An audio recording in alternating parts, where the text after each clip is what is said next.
ازيكم حبايب قلبي؟ عاملين ايه؟ يا رب تكونوا بخير. وحشتوني جدا جدا. انا عارفه ان بقالي كتير ما بنزلش، ولكن بقى قلت ابدا لكم كده بالقمر ده. قلت بقى ايه، ابدا لكم كده بالقمر ده عشان اقول لها كل سنه وانتي طيبه، وسنه كده سعيده كده عليكي. اول عيد ميلاد ليها هي بريتي بنت اختي الجميله دي، فحبيت كده افرحها في الاول كده واقول لها كل سنه وانت طيبه قبل ما ابدا طبعا بقى الفيديو بتاعي واقول لكم الفيديو فيه ايه.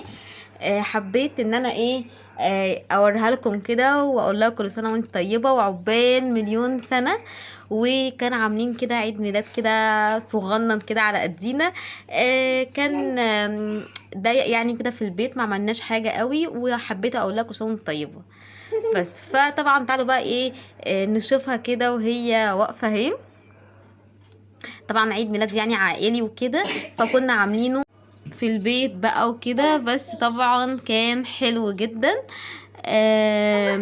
فطبعا عايزين بقى كلنا نقول لها كل سنه وانتي طيبه. ما تنسوش بقى تحطوا لها اللايك وتعملوا لها اشتراك في القناه لو لسه مش مشتركين. وهنا بقى كنا ابتدينا العيد ميلاد. تعالوا بقى كده نشوف بقى الفيديو بتاعنا اللي انا محضره لكم فيه ايه. ودي بنوتي اللي بتتنطط دي فتعالوا كده نشوف الفيديو بتاعنا فيه ايه. طبعا بقى من غير ما اشرح لكم كده كتير، روحت طبعا عايزه اعمل اكل. فايه في الاول ما كنتش قادره لان المكان بعيد من بيتي لبيتها. المكان كان بعيد، فطلبت ايه اكل، طلبت طواجن وكده. واتحديت ان اعمل زيها لسبب انا ما طلبت طواجن.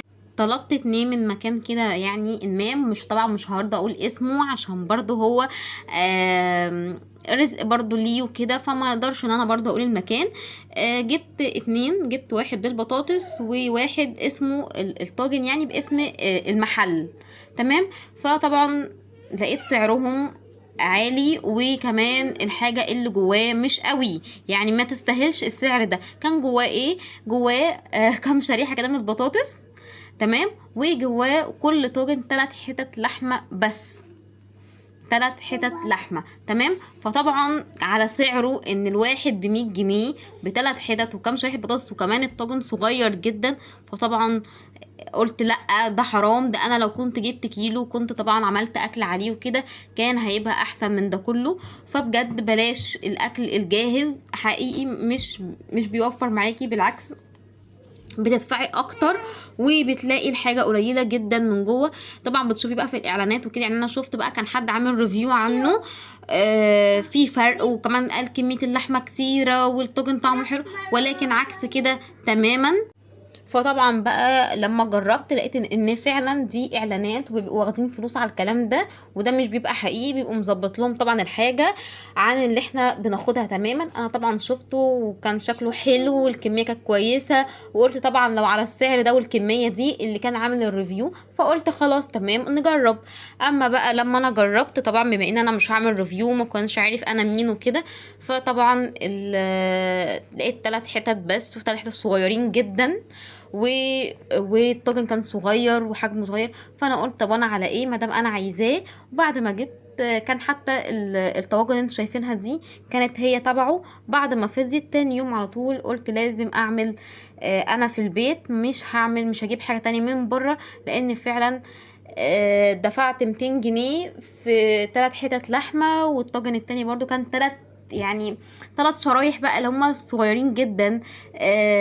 ما يستاهلوش ده كله، وشوية بصل ب100 جنيه. فطبعا قلت لا انا هعمله في البيت. طبعا حبيت بقى ان اقول لكم واقول لكم عن تجربتي، ما تصدقوش كلام الريفيوهات اللي بيتعمل عشان بجد مش بيبقى حقيقي خالص، بتجيبوه بيبقى حاجه تانية خالص. وعامله لكم برضو فيديو عن حد برضو كان عامل ريفيو عن حاجه وطلع حاجه تانية تماما، هوريها لكم وهوريكم بقى وانا بعمله في البيت بنفس النتيجه ويمكن احسن بكتير. هوريكم بقى الفيديو الجاي. طبعا هنا زي ما انتم شايفين الخطوات كلها معايا، كل حاجه واضحه قصادكم، كانت لازم بقى ان انا اشرح لان كلكم عارفين وشايفين. ما تنسوش بقى تحطي لي اللايك الحلو ده. الطاجن بتاعي وعملته بحاجه نظيفه، وطبعا شايفين كميه اللحمه بقى قد ايه، ده غير كمان من تحت، وغير كمان انا سالقه في الحله، لان الطاجن طبعا صغير مش بيكفي قوي. فادي اهو، ومليت الدنيا وعملت معاها طبعا شويه رز وعملت معاها حاجات كتير. وبعد كده بيخش الفرن بيبقى ريحته حلوه جدا. هو اصلا اي حاجه في طبع الفخار بتديها ريحه حلوه. وحطيته كده على الشوايه عشان ياخد اللون ده، ورشيت فلفل اسود. هتاكلي احلى طاجن في البيت. طبعا شايفين لونه وشايفين شكله، مش محتاجه اتكلم عنه. والكميه بتحطيها طبعا اللي انتي عايزاها، وبيبقى معاكي متوفر اكتر بكتير. احسن ما تحطي تجي رحتي تشتري واحد ب100 جنيه، لا ده انت تجيبي كيلو وتعملي كميه كبيره وتاكلي انت وولادك، وتعملي غدا حلو يكفي معاك كمان لتاني يوم لو العدد بتاعكم مش كبير. طبعا شايفين شكل الصلصه عامله ازاي، وشكل اللحمه، وادي كميه اللحمه زي ما انتم شايفينها، والبطاطس. اتمنى يكون الفيديو عجبكم، وما تنسوش بقى تدعموني وتحطوا لي اللايك. واتمنى تكونوا استفدتوا من التجربه دي، وما تصدقوش اي حاجه وخلاص. لازم ان انتم يعني اعملوا في البيت اوفر بكتير. وان هتجيبوا فهيبقى تجربه وما يبقاش على طول. ساعات طبعا بنميل ان احنا نحب نجيب اكل من بره، ده طبيعي جدا. بنبقى مش عايزين نعمل في البيت. انا معاكم جدا، وساعات بيجيلي وقت طبعا ده، ولكن مش هيبقى دايما، لان اولا مش صحي وما تعرفيش معمول ازاي. حاجه البيت انضف بكتير، واكيد انتوا عارفين الكلام ده كله، مش محتاجه ان اقول لكم. بس بقى ما تنسوش تحطوا لي اللايك وتعملوا اشتراك في القناه لسه مش مشتركين. واشوفكم فيديو جديد. باي باي.